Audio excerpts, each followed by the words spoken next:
Maria බලන්න කලින් මම මාරියා ගැන හේමාල්ගේ මේ ෆිල්ම් එක දිහා මම බලන් ඉන්නවා කියන එක කිව්වා මම මාරියා ෆිල්ම් එක ගැන දැඩි උනන්දුවෙන් බලන් ඉන්නවා මේ වෙලාව. අරුණ ජයවර්ධන සහෝදරයා. මම හිතන්නේ කාලයකට පස්සේ හේමාල් නොවි ඉන්න අවස්ථාවක් හේමාල්ට ලැබිලා තියෙනවා. මම දන්නේ මම අමාර දැනෙන තා බෝල්ඩ් කතා කරනවා කියන්නේ. අපි නිර්මාණකරුවෝ විදිහට හේමාල් රණසිංහ වගේ ඇක්ටර් කෙනෙකුට අවස්ථාවක් දීලා නැහැ හේමාල් නොවි ඉන්න. රජ කතා හරි මොනාගේ හරි රඟපානකොට නැවත නැවත හේමාල්ව පේනවා. මම ඩිරෙක්ටර් කෙනෙක් විදිහට තමයි ඇක්ටර්ස් දිහා බලන්නේ. මට ප්‍රේක්ෂකයෙක් විදිහට ඇක්ටර්ස් දිහා බලන්න හරි අමාරුයි. ඒක බොරු එහෙම කියනවා නිකන්. මචං මේ රඟපානවා කියන එකට ඕනේ කරන්නේ මොලේ විතරයි. මේකට දැන් කියන අනිත් වෙන මොනම් හේමාලක්වත් ඕනේ නැහැ. ඇනලයිස් කරලා බලන්න පුළුවන් ඔලුවක් තියෙනවාද? එයාට ඇඩ් කරන්න පුළුවන්. මම බලන් ඉන්නවා හේමාල් කොයිතරම් සවිඥානිකද දේවල්. හේමාල් දේශපාලනය ගැන, සමාජ සිද්ධි ගැන, එයාගේ ප්‍රතිචාර ගැන, තැනක ඇපිය වෙන විදිය ගැන, තැනක ඩිසැපිය වෙන විදිය ගැන, රිලේෂන්ෂිප්ස් මේන්ටේන් කරන විදිය ගැන මං හිතා ආශාවෙන් බලන් ඉන්නවා හේමාල්ගේ හැසිරීම. අර සෙලිබ්‍රිටි කියන එක තියෙන්නේ.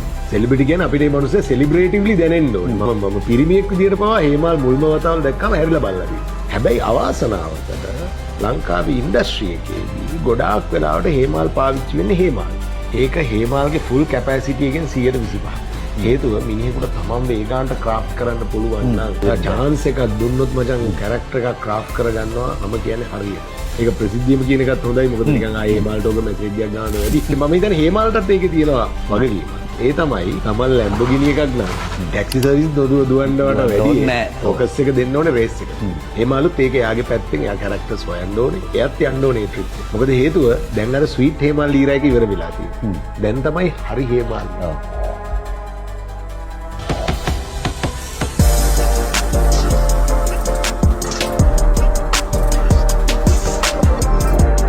අද තමයි මාරියා මම ඇත්තටම ෆස්ට් ටයිම් බැලුවේ. මාරියා බලන්න කලින් මම මාරියා ගැන හේමාල්ගේ මේ ෆිල්ම් එක දිහා මම බලන් ඉන්නවා කියන එක කිව්වා. මම හිතන්නේ ඒක සෑහෙන වෛරල් වුණා. මට කියන්න තියෙන්නේ මම හිතන්නේ මම ට්‍රේලර් එක බලලා ඒ කතාව කිව්වේ හසලකත් එක්ක SLV ලෝකයේ ප්‍රෝග්‍රෑම් එකේදී.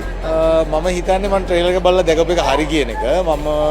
මට පේන විදිහට හේමාල්ගේ සිනමාවේ අනිත් මේකේ අනිත් සෙට් එකම අපි දැකලා තියෙනවා මේ කියන කැපැසිටි එකෙන්. හැබැයි හේමාල්ගේ සිනමා ජර්නි එකේ හේමාල්ගේ අර සාමාන්‍ය සිංහල සිනමාවේදී මේ ටර්නින් පොයින්ට් වචන කියන කියන්න බෑ එච්චරට ටර්න් වෙලා තියෙන නිසා. නමුත් මේක නම් මම හිතන්නේ හේමාල්ගේ සෑහෙන ටර්නින් පොයින්ට් එකක්. සම්පූර්ණයෙන්ම එක හේමාල් චැප්ටර් එකක් ඉවර වෙලා තව හේමාල් චැප්ටර් එකක් පටන් ගන්නවා. මහේන්ද්‍ර පෙරේරා, ප්‍රියන්ත සිරිකුමාර්, අෂාන් ඩයස්, දසුන් පතිරණ සියලුම දෙනා අපි අතරින් වෙන් වෙලා ගියපු දර්ශන ධර්මරාජ් සහෝදරයා සියලුම දෙනා ෆස්ට් ක්ලාස් ඇක්ට් එකක් කරනවා. චන්න දේශප්‍රිය ෆොටෝග්‍රැෆි, චින්තක ජයකොඩිගේ music, Aruna Jayawardena script and directing, මේ සියල්ලම කම්ප්ලීට්. ඒ සියල්ල මැද මට පේන්නේ හේමාල්ව මට පොඩි මේකකුත් තියෙනවා. මම හැම එකටම අනාවැකි කියනවා. ඒ කියනවා ටිකක් හරියනවා. මං හිතන්නේ හේමාල් ගැන මං කිව්ව අනාවැකියත් හරි. සුබ පතනවා ළඟම සිනමා ශාලාවට එන්න. ඇවිල්ලා මාරියා බලන්න. ඒක තමයි වෙන මුකුත්ම කියන්න බෑ මේ.